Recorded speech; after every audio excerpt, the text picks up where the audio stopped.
Audi Actu sur Radio Victoire. Actualité, débat, intervention par téléphone. C'est tous les jours à partir de 7h. Sur la fréquence magique, la 96.3 FM.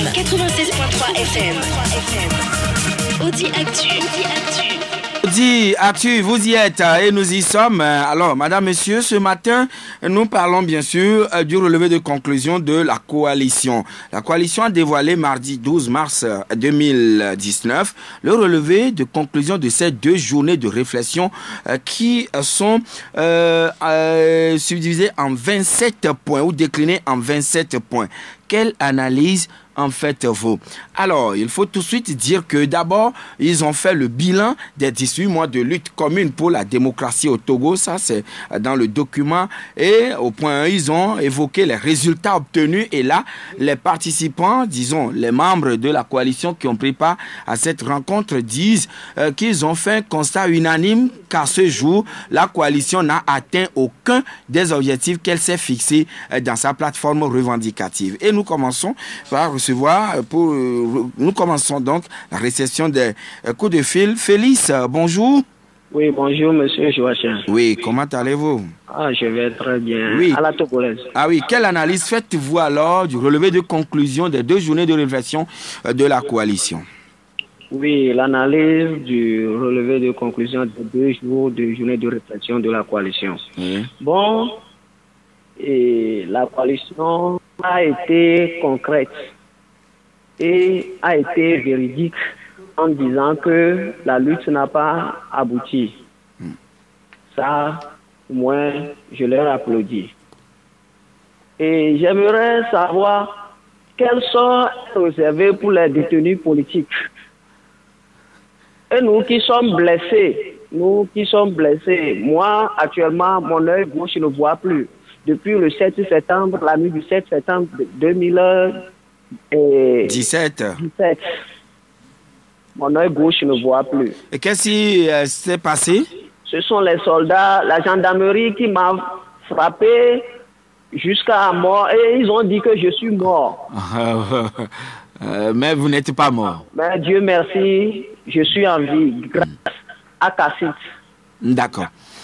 Merci, cher ami Félix. Sinon, vous posez la question, quels sont réservés finalement aux blessés et aux détenus? Alors, certainement, la coalition s'y est prononcée également. Elle vous répondra à un moment donné. Alors, nous allons accueillir le deuxième intervenant sur le 92 02 80 63. Allô? Allô, bonjour. Oui, monsieur Gado. Oui, bonjour, Joachim. Comment ça va? Oui, ça va. Bon, vous savez, la coalition a pu faire ce qu'elle peut. Elle n'a pas de force. Surtout, elle a été roulée dans la farine par la CDAO, vous voyez. Moi, je l'avais dit ici aux antennes. Maintenant, les partis politiques n'ont qu'à reculer et laisser la société civile. Vous avez vu l'Algérie. Il y avait un général qui voulait récupérer. On a dit non, monsieur, c'est la société civile, c'est pas les partis politiques et les partis. Donc, moi, je demande que la société civile prenne le devant. Oui, là, ce n'est pas question de appeler X ou Y, mais nous disons quelle analyse vous faites du relevé de conclusion. C'est de ça il est question. Non, justement, ils ont fait ce qu'ils peuvent. C'est normal ce qu'ils ont fait. Maintenant, ce qu'on va faire, c'est de laisser la société qui prenne le devant. Sinon, la coalition fait ce qu'elle fait. Ceux qui sont sortis de la coalition disent qu'ils ils sont dedans. Merci. Merci, monsieur Gado, et bonne journée toujours sur la 96.3. Taoufik. Ah là là, Taoufik est reparti sur la pointe des pieds, certainement. Nous l'avons perdu, mais il reviendra sur le 92 02 80 63 22 21 80 99. Allô? Allô? Oui, bonjour, cher ami. Bonjour, Joachim. Kanidek. Comment ça va? Oui, ça va bien. Et chez vous? Ah, ça va. D'accord. La coalition a dévoilé finalement le relevé de conclusion de ces 2 journées de réflexion. Quelle analyse en faites-vous sur le fond, bien sûr? Bon, dans toute action que vous menez, au finish, il faut faire un bilan et puis voir les perspectives d'avenir et voir les dispositions qu'il faut prendre. Mais si aujourd'hui la coalition a reconnu que on n'a pas atteint l'objectif fixé, ce n'est pas la coalition seule qui a fait ce constat-là. La coalition n'est que le porte-voix de cette lutte vers cette alternance-là. Mais ce qui m'a écœuré, c'est que la coalition, au moment du bilan, les gens commençaient par faire défection. C'est là que moi, je n'ai pas apprécié. Une fois que vous êtes ensemble pour faire quelque chose, à l'heure du bilan, il ne faut pas se montrer de façon... Il faut pas jeter la responsabilité sur d'autres personnes. On a fait quelque chose ensemble, il faut l'assumer ensemble. Une fois qu'on n'a pas atteint l'objectif fixé, est-ce que c'est pour cette raison qu'il faut jeter des discrédits sur la coalition? Non. Nous sommes dans une lutte vers la démocratie. Et la lutte vers la démocratie est une lutte inlassable. Si quelqu'un se sent fatigué, il n'a qu'à se mettre hors jeu. Il ne faut pas venir se dédouaner et puis dire n'importe quoi. Bon, si la coalition n'a pas atteint son objectif, est-ce que c'est la faute à la coalition? Je ne pense pas. Il faut que la CEDEAO reconnaisse que c'est la CEDEAO qui a eu échec. Ce n'est pas la coalition, en fait, qui a échoué. Le peuple togolais est toujours mobilisé vers cette alternance-là. Et c'est la CEDEAO qui est venue foutre du bordel. Foutre du bordel, est-ce que ce ne serait pas trop dit, puisque elle a aussi accompagné tant bien que mal les deux protagonistes comme elle le fait dans bien d'autres pays également. Qu'est-ce que la CEDEAO nous a dit? D'accord. D'accord, vous avez été bien compris, Kanidek. Monsieur Djokwe? Oui, bonjour Jean-Charles. Oui, bonjour, cher ami. Oui. Bon, voilà. Et le relevé des conclusions de la dernière fois, de la C14, moi je dirais que c'était seulement une lecture faite. Parce que... Une lecture faite? Oui. Et pourquoi? Rien n'a été dit dans ce relevé de conclusions. Et on n'a rien compris. On ne s'est même pas retrouvé sur tous les points présentés. Ce que la coalition est allée faire chez Alpha Condé, on n'a pas eu le compte rendu. Ce qui s'est passé à Accra avec Ado, on n'a rien compris. Pourquoi le parti de Togo n'était pas présenté à Accra, les démocrates non plus, et le Togo autrement. Ce qui s'est passé là-bas, on ne sait pas. La population veut avoir un compte rendu. Au même moment, Ouattara est arrivé à Lomé ici, il a rencontré certains des leaders. Qu'est-ce qui s'est passé? On veut comprendre. Bonne journée. Bonne journée, monsieur Djokpe. Taoufik? Bonjour, Joachim. Oui, bonjour. Nous remercions la coalition et nous les encourageons parce qu'ils nous ont fait découvrir ce qu'est la CEDEAO et les chefs d'État. Ah là là. Taoufik, de nouveau perdu. Alors là, décidément. 92 02 80 63 22 21 80 99. Allô? Allô? Oui, bonjour, monsieur Bozambo. Ah, oh, c'est Papa Sibiti. Ah d'accord, Papa Sibiti cette fois-ci. Nous vous écoutons. Monsieur Joachim. Oui. Moi, quand je parle, vous connaissez mon point de vue. Vous savez... De toutes les façons, moi je ne maîtrise pas votre point de vue, mais à vous de dévoiler ce point de vue. Il ne faut pas me parler comme ça. Vous savez, je l'ai toujours dit, dans votre famille, le père de famille, ce n'est pas quelqu'un qui vient régler vos problèmes. Laissons la CEDEAO à part, de côté. Si la CEDEAO n'existait pas, le Togo ne pouvait pas vivre. Les Togolais ne pouvaient pas vivre. Si. Non, il ne faut pas que le mal, qu'on voit que le mal est venu d'ailleurs ou bien du prochain. La C14, ce qu'elle a fait, c'est pourquoi je vous dis, vous n'avez pas vu la politique, le culte, le progrès, les autres qui se sont ICPN et puis la Juventus. Allons, il faut qu'on connaisse le poids de chacun. Aujourd'hui, ceux qui ont le poids, c'est l'ANC et le PNP. Ne nous voyons pas la face. Ils n'ont qu'à aller. Laissons les autres de côté. Hein? Ce qu'ils ont dit, ils ont reconnu leur erreur. Qu'est-ce qu'il faut faire? Tu vois, ils se odunawanonogomen. C'est ça. C'est tout ce que... Personne ne veut pas que celui-ci soit devant. Vous avez vu avec la primature, dès qu'on a mis Kofigo devant, les autres sont venus, c'est ça le Togo. Mais merci. Merci, Papa Sibiti, un peu énervé. Alors, Eric, bonjour. Bonjour, monsieur. Oui, quelle analyse faites-vous sur le fond donc du relevé de conclusion de la C14? C'est un non-événement, monsieur. C'est un non-événement. Tout ce qu'ils ont dit, c'est la lecture, comme mon président vient de dire. Votre président? Adjamagola, elle est où?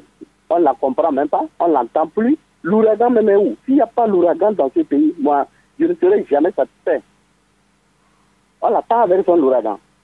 Merci. Bonne journée, cher ami Eric. 92 02 80 63 22 21 80 99.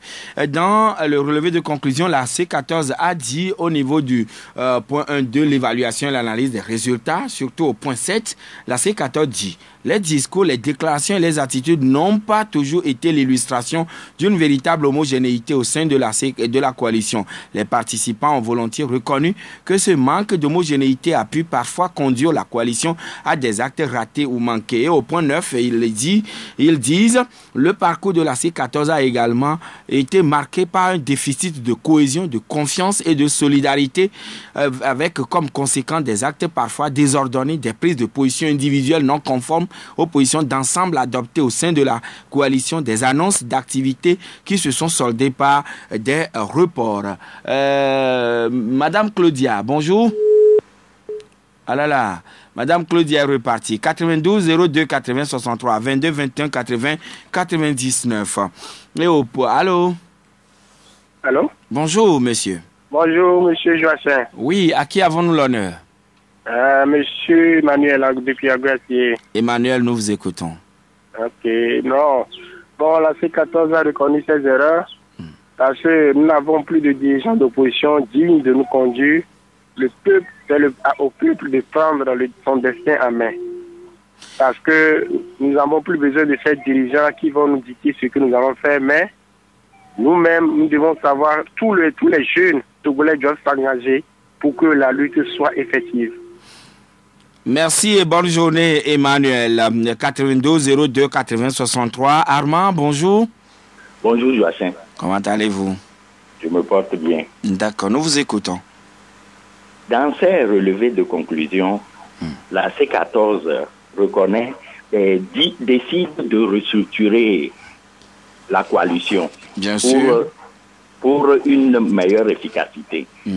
Donc, à bien voir, elle reconnaît implicitement que c'est trivial, panier à crabe, c'est-à-dire c'est des gens qui se sont réunis à bien voir par opportunité pour pouvoir arracher un certain nombre de choses. Mais ce qui a été aussi une bonne chose de sa part, elle a reconnu son échec. C'est un échec cuisant parce qu'elle n'a rien obtenu du tout. Et ceci aussi, elle devait reconnaître un peu quelque part. Maintenant, elle cherche à jeter le tort sur certaines institutions qui sont venues faciliter. Bon, au fait, à bien voir, ce n'était pas tellement l'objectif. On ne fait pas ça. Quand on est responsable, on assume ses actes et ses gestes. Aujourd'hui, la C14 dit qu'elle veut participer aux élections locales. Mais bon, beaucoup peuvent se demander sur quelle base maintenant elle dit, d'abord elle boycotte les législatives, et maintenant pour les locales qui sont dans la droite ligne des législatives, même si il y a quelques nuances, on ne comprend plus quoi.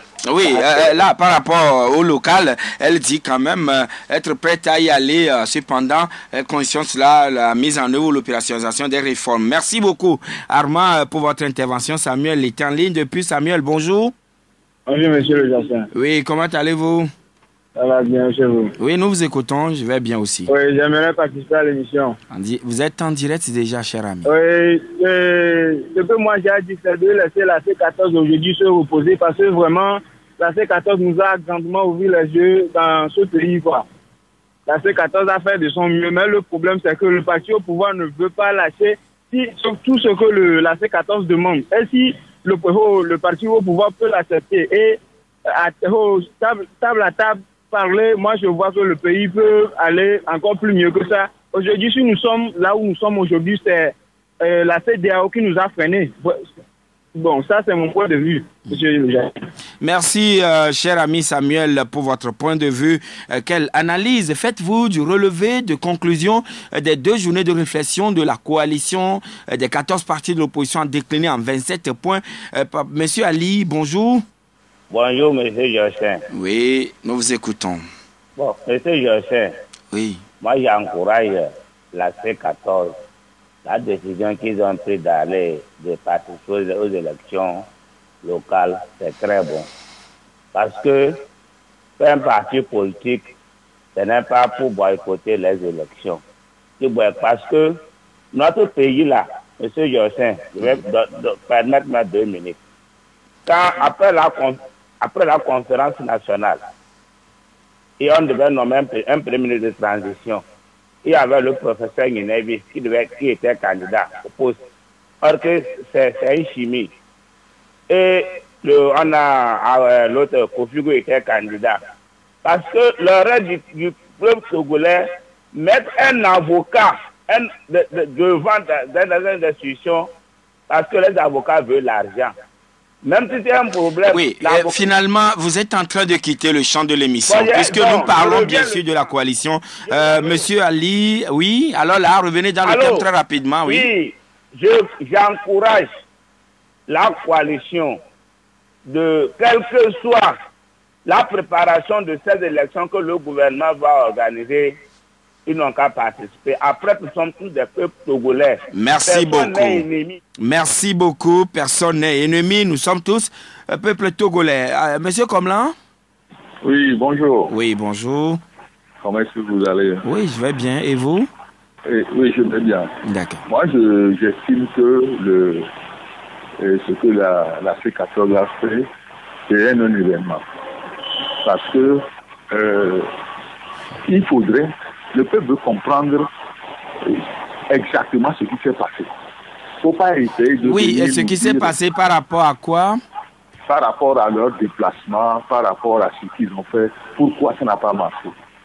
Si on vient nous présenter une lecture, je reconnais que c'est une insulte pour le peuple. Ce que moi je voudrais que la C14 fasse, il faudrait honnêtement nous dire pourquoi ça n'a pas marché. Pourquoi? On veut comprendre. Et depuis 90, on est dans ce schéma. Il n'y a pas une nouvelle stratégie. On est toujours dans la même stratégie. Et maintenant, on vient nous dire qu'on n'a pas, on reconnaît d'avoir échoué. Chaque fois, même aux élections, on nous dit qu'on nous a volé, on nous a volé. Mais on ne nous dit pas exactement ce qu'il fallait faire. Ce que moi je voudrais que la C14, si elle est incapable de faire aboutir la lutte, il n'a qu'à céder le plancher et que d'autres personnes arrivent. Merci. Merci, monsieur Komlan, et très bonne journée sur Victoire FM. Décidément, Taoufik. Il y a un problème de réseau ce matin, Joachim. Ah oui, allez-y, nous vous écoutons, Taoufik. Bon, je vais être bref. Moi, je ne suis pas d'accord qu'on dise que la C14 a échoué. C'est l'État qui a échoué. L'État, c'est l'État qui doit trouver la solution au problème du pays. Les problèmes de réforme, là, ça date de combien d'années? Les élections à 2 tours, ça fait combien d'années? Ils n'ont qu'à régler les problèmes. La C14 n'a rien à voir avec ce qui est cher. Merci. Merci et bonne journée. Vraiment, il a dit, il est en train d'avoir un problème de réseau. Monsieur Djokwe? Oui, monsieur Joachim, je reviens encore. Oui. Et je voulais encore réitérer ma doléance. La C14 n'a qu'à revenir, inviter la presse, représenter une nouvelle conférence de presse. Par rapport à quoi? Exactement ce qui s'est passé à Conakry, ce qui s'est passé à Accra, et ici à Lomé avec Ouattara. Et vous l'avez dit? Si. Eh oui, bien sûr, vous l'avez déjà dit. Oui. Merci quand même. Non, je n'ai pas encore fini. Oui. Et je voulais encore leur dire que cette fois-ci, nous n'avons plus joué au militantisme. Merci, cher ami Djokwe. Et Thomas est en ligne. Thomas, bonjour. Bonjour, Joachim. Oui.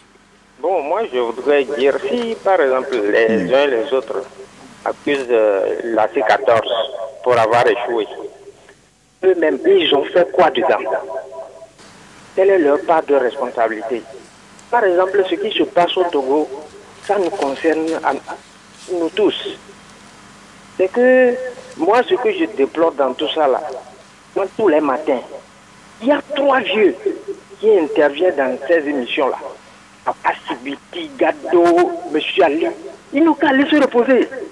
Ils ont fait quoi pendant plus de 50 ans? Alors, là, non, s'il vous plaît. Monsieur Thomas, oui, monsieur Thomas, ce n'est pas une tribune pour régler des comptes ou bien s'attaquer à X ou Y. Non, vous êtes là pour vous prononcer par rapport au thème du jour. Vous avez compris? Merci beaucoup. Et bonne journée. Et nous accueillons Seydou. Bonjour. Bonjour, monsieur Jacon. Oui, nous écoutons Seydou. Je ne sais pas quel bilan encore nous, le peuple togolais, nous attendons de la coalition, plus que ce qu'ils viennent de nous faire. Oui, si maintenant, et le bilan qui est fait, quelle analyse de fond en faites-vous? Je crois que leur bilan qu'ils ont donné, c'est normal. Si ce que nous oublions, nous disons que c'est la coalition, les leaders, et nous-mêmes le peuple. Nous, le peuple, même là, nous-mêmes, quel rapport nous-mêmes nous faisons? Il ne faut pas que nous allons rester dans nos chambres critiquer. Au moment opportun, on nous dit de sortir, qu'on ne soit pas, mais on reste dans nos chambres pour critiquer. Quand vous attendez les voix de certaines personnes qui vous parlent là, c'est des gens qui sont bien mielleux, qui ont mangé et rassasié. Mais ils ne sortent pas. Aujourd'hui, il n'y a jamais un berger sans bétail. Aujourd'hui, la coalition, c'est des bergers. Nous, les bétails. Il y a des gens qui sortent, qui donnent leur vie. Mais les autres restent dans leur chambre critique. Les gens disent que la coalition n'a pas de stratégie. Quelle stratégie ils ont? Ils n'ont qu'à venir nous dire. Il y a des partis politiques qui connaissent leur siège. Ils n'ont qu'à me laisser dans ces partis politiques. Oui, alors là, vous vous énerver pour vous en prendre aux autres intervenants, non? Merci, Seydou, et bonne journée. Nous marquons la pause pour revenir dans quelques minutes. Audi Actu, c'est du lundi au vendredi de 7h à 8h20 sur Victoire FM. Retour donc en studio, madame, monsieur, avec vous tous et nous tous qui sommes ici, l'équipe bien évidemment. Alors, la coalition des 14 partis de l'opposition a dévoilé mardi le relevé de conclusion de ces 2 journées de réflexion déclinées en 27 points.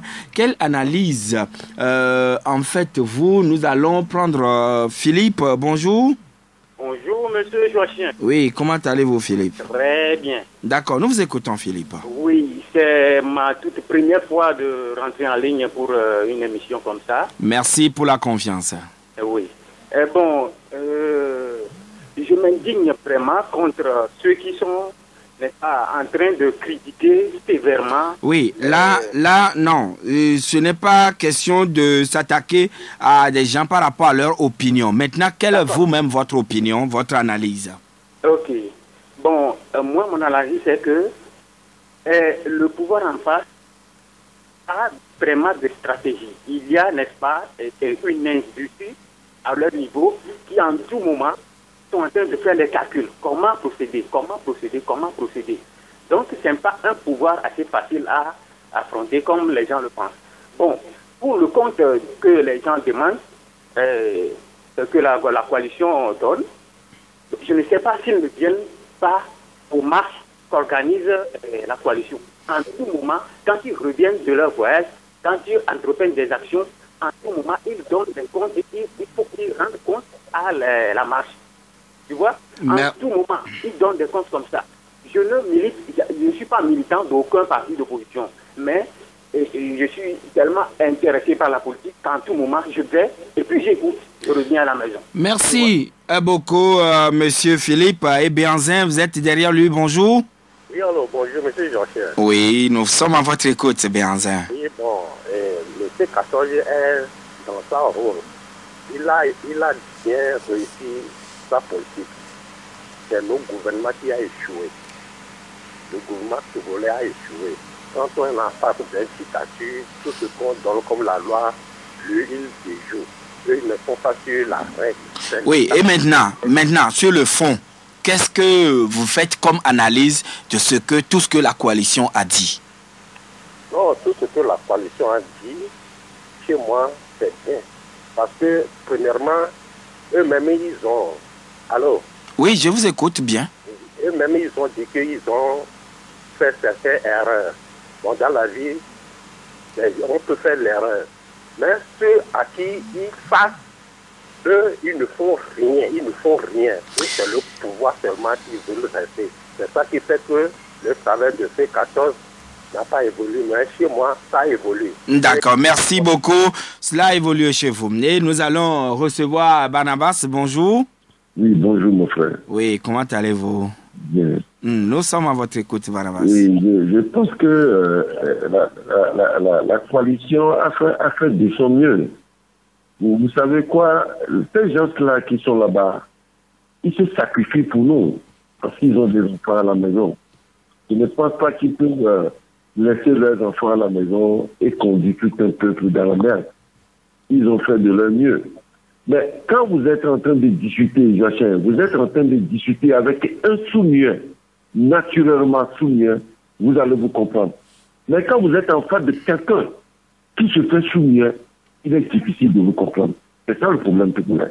Merci. Merci et bonne journée. Pelé, bonjour. Bonjour. Oui, nous vous écoutons, oui. Moi, d'abord, je félicite toujours la C14 parce que c'est la seule arme pour le peuple togolais. Pour une première fois, l'opposition togolaise vient de reconnaître que l'erreur est humaine. Ça, c'est très important pour moi. Et la chose qu'ils ont dit, c'est qu'ils sont ensemble, mais ils ne travaillent pas ensemble. C'est dans le désordre qu'on crée de l'ordre. Ils sont quittés dans le désordre maintenant pour rentrer dans l'ordre. Ils ont reconnu tout de même au point 7 et 9 qu'il y a eu déficit de cohésion et puis des discours, déclarations ont été une illustration d'un manque d'homogénéité. Oui, voilà. Donc tout ça là, c'est pour se préparer maintenant pour l'objectif 2020. Ah là là, Pelé est parti et Abdoul prend le relais. Bonjour Abdoul. Bonjour, monsieur Joseph. Oui, comment allez-vous? Ça va bien, monsieur Mathilde. D'accord, nous vous écoutons, Abdoul. Bon, moi, je félicite la C14 parce qu'il a beaucoup fait. C'est le gouvernement qui ne veut pas céder. Parce que un rythme que le fondateur même a fait 38 ans au pouvoir et qu'il est remplacé par son fils, ce n'est pas facile. Lui-même, il a dit, son papa a dit de ne pas laisser le pouvoir. C'est cette stratégie qu'ils sont en train de mener. C'est qu'il ne veut pas laisser le pouvoir. Quand Kérékou a laissé le pouvoir, est-ce que son fils l'a remplacé? Oui, et voilà, et revenons maintenant au fond donc de ce que la C14 a fait. La C14 est en train de lutter. Ils luttent, c'est des grands lutteurs, ils sont des combattants. Les gens croient que nous, on va sortir derrière la C14. Ils se trompent. Nous, on est toujours dans la C14. Même si on ne gagne rien, on est toujours dans la C14. Merci. Qui n'a rien. Merci Abdoul. Et monsieur Lawson, bonjour. Bonjour. Ah oui, j'espère que vous portez à merveille ce matin.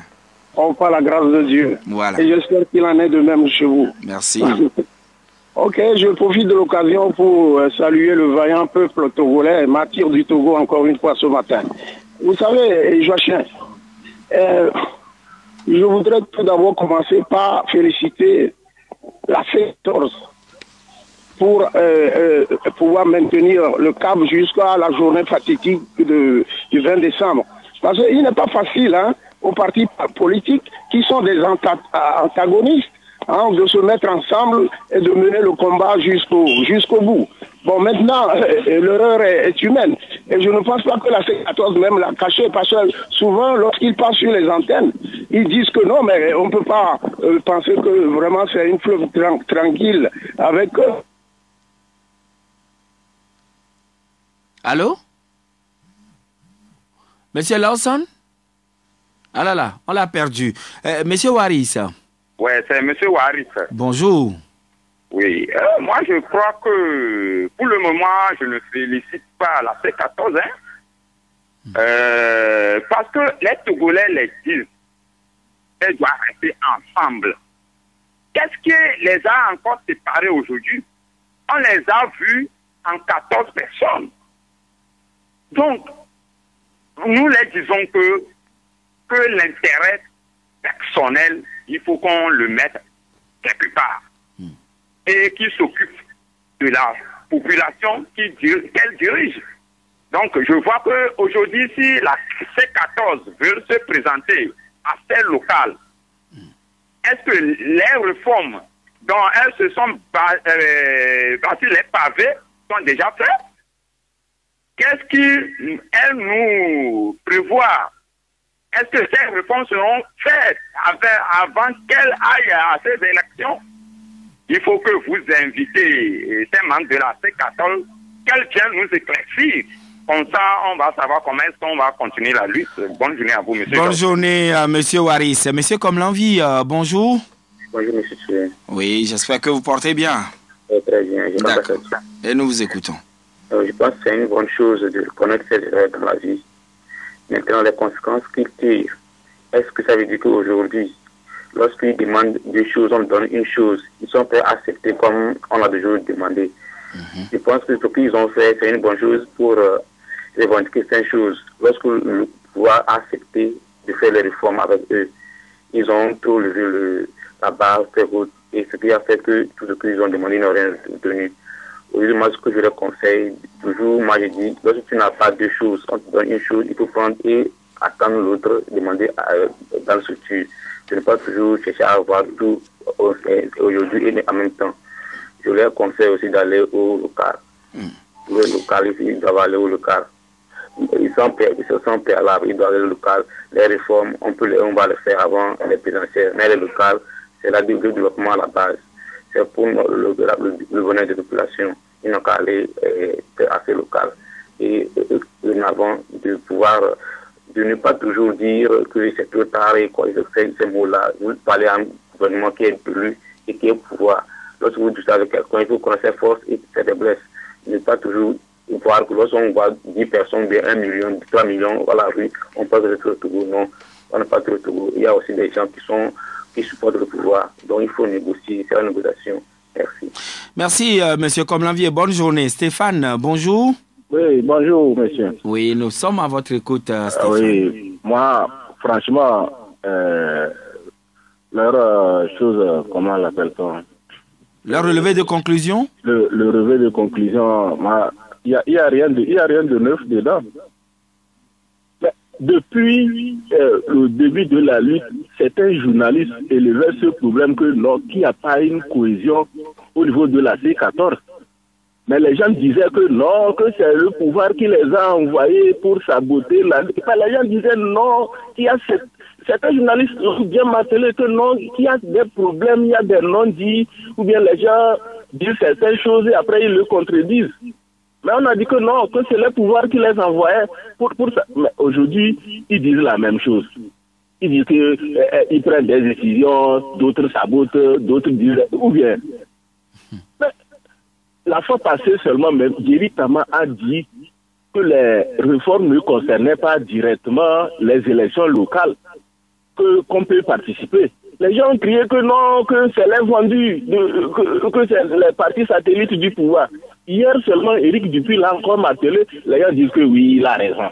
Mais qu'est-ce qu'on veut au juste, nous les Togolais? Qu'est-ce qu'on veut au juste? D'accord. Et par rapport, merci beaucoup Stéphane. Et par rapport au fondement d'une nouvelle dynamique unitaire des forces démocratiques, au point 2, au grand 2 de du document de la coalition, ils disent au point 17, les participants se sont accordés sur le principe d'aller ensemble aux prochaines élections locales et se sont engagés à lutter avec les populations togolaises afin que les prochaines élections se déroulent dans les meilleures conditions de transparence et d'équité. Et au point 18, la coalition a dit, à l'issue d'un débat franc, sincère et ouvert, les participants se sont engagés à accentuer la mobilisation pour obtenir les réformes et à aller ensemble à la prochaine élection présidentielle de 2020 en mutualisant les ressources. Et les participants ont reconnu que la désignation par la coalition d'un candidat unique face au candidat du pouvoir serait l'option idéale sans pour autant minimiser les difficultés liées à la mise en œuvre d'une telle option. Allô? Bonjour. Oui, bonjour Joachim. Oui, à qui avons-nous l'honneur, s'il vous plaît? William. William, nous vous écoutons. Oui, bonjour Joachim. Oui, bonjour. Ouais, je vais commencer mon intervention par un adage. On dit la critique est aisée, mais l'art est difficile. Très. Là, nous sommes actuellement dans la politique togolaise. L'opposition est hors jeu. Pourquoi? Ils ne sont pas au gouvernement, ils ne sont pas à l'Assemblée, là où se discute tout. Maintenant, quand on veut organiser les élections locales, c'est la chance pour l'opposition au moins d'avoir des conseillers sur toute l'étendue du territoire. Il y a des zones dans lesquelles ils peuvent être élus, mais ils ont la majorité. Mais s'ils n'ont pas la majorité, ils peuvent être des conseillers. L'opposition peut être conseiller, il peut avoir 2, 3 conseillers sur toute l'étendue du territoire. Là, ils vont revenir dans le système politique. Il y a des choses qu'ils peuvent dénoncer, il y a des choses qu'ils peuvent approuver. Donc, comment on appelle, aller aux élections, c'est obligatoire. Les réformes, je reviens sur les réformes se décident au niveau de l'Assemblée. L'Assemblée nationale, actuellement, peut, après 5 ans, après 2 ans, après 3 ans, décider de faire une réforme. Est-ce que l'opposition peut forcer la main à l'Assemblée actuellement? Pas du tout. Ils vont souffrir, mais ils ne peuvent rien faire. Oui, mais entre-temps, les deux forces, ou disons les grandes forces à l'Assemblée nationale, la mandature passée, ils n'ont pas pu s'entendre ou s'accorder sur les points fondamentaux. Mais aujourd'hui, est-ce que, avec la nomenclature actuelle à l'Assemblée nationale, est-ce que les réformes doivent souffrir encore d'être opérées? Oui, je vois ça. Ce que tu viens de dire, c'est exact. Maintenant, est-ce que l'opposition peut négocier? C'est-à-dire qu'ils sont obligés maintenant de faire des compromissions. Ce n'est pas des compromis parce qu'ils ne sont pas dans le système. Ils sont hors du système. Oui, est-ce qu'aujourd'hui, on doit avoir encore des difficultés avant d'opérer ces réformes? Oui, bon, je ne me dis pas oui ou non. La bonne foi et ceux qui sont là actuellement, dans une semaine, dans un mois, ils peuvent décider, par exemple, de faire les réformes. Et là, l'opposition peut avoir son mot à dire, proposer des choses et ils vont intégrer pour aller et pour faire les réformes. Mais si on fait des propositions et l'Assemblée actuellement, parce qu'ils ne sont pas là. L'opposition actuellement, il y a une partie, peut-être, bon, les directement, les Adome, tout ça là, qui peuvent essayer d'apporter. Et là, c'est vrai, vous êtes en train de faire votre analyse, cependant, cela ne pas fondamentalement le contenu du relevé de conclusion. Mais Bozambo, bonjour. Allô, bonjour. Oui, nous vous écoutons, Bozambo. Ok. Vous savez, nous sommes tous des Togolais. Si les Togolais, nous avons nos consciences dans nos mains, les réformes doivent être faites depuis 2006. Et il n'y aura pas de problème. Maintenant, les réformes n'arrivent même pas à faire. On a en confiance à CEDEAO, ils viennent nous dribbler, Maintenant, je vais dire à C14 d'ouvrir la vanne et tous les opposants que veut l'intendant de ce pays rentrent dans la C14 et ça devient à C20 ou bien C50 pour accueillir quelque chose pour les Togolais. Les Togolais veulent l'alternance au pays et les réformes. Que ce soit les réformes, on prend d'abord. Donc nous ne sommes pas dans l'Assemblée, c'est l'Assemblée qui va opérer les réformes. S'ils n'ont pas mis en aucun cas, s'il y avait deux tours, on prend ça comme ça. Et il n'a qu'à ouvrir la vanne et que les autres personnes que veut l'alternance dans ce pays, ils n'ont qu'à rentrer dedans. Et il n'y a pas leadership. Leadership là, ils n'ont qu'à rester ça à côté et faire quelque chose.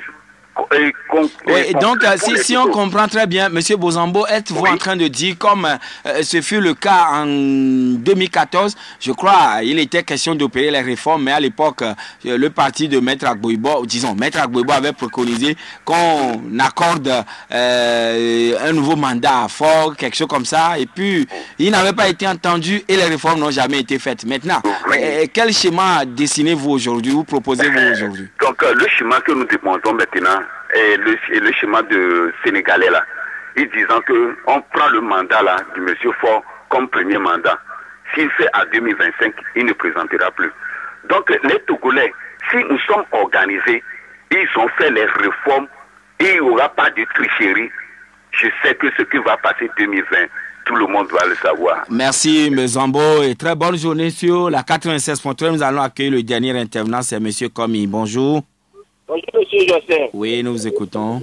Moi, mon analyse est que si la C14 veut appliquer bien la démocratie, il faut que la dirigeante de la C14 démissionne.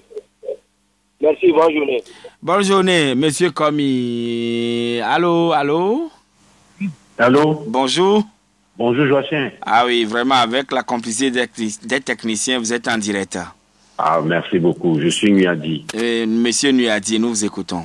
Ok.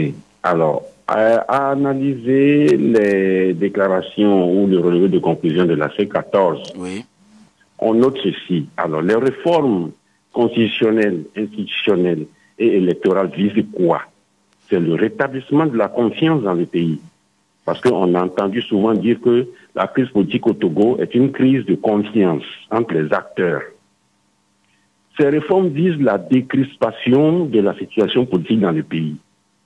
Elles visent la transparence des élections et par là, la finalité, c'est l'alternance politique au sommet du pays. Maintenant, vous allez dans vous participez à des élections locales et présidentielles à venir. Sous quelles conditions? Dans les mêmes conditions, vous irez encore, vous reviendrez dire, on nous a volé.